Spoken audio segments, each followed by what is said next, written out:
Welcome to Kenton's videos. Enjoy the video. In this video, I will explain how to apply for a trademark with the USPTO.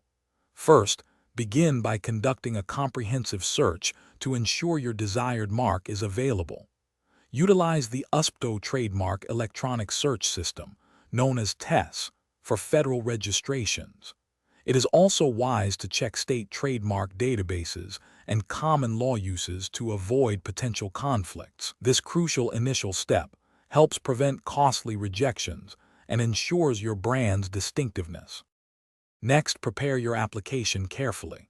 You must determine your filing basis, which could be use in commerce if you are already using the mark, or intent to use if you plan to use it soon.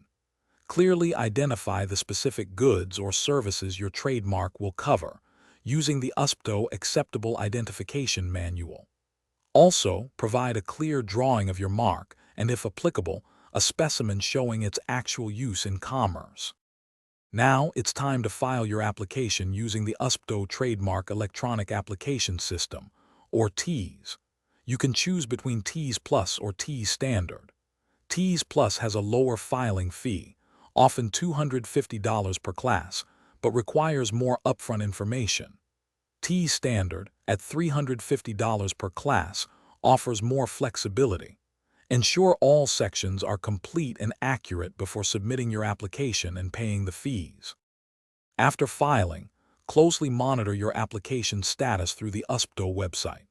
Be prepared to respond promptly to any office actions from the examining attorney, which are official communications requiring a response within a specific time frame, usually 6 months.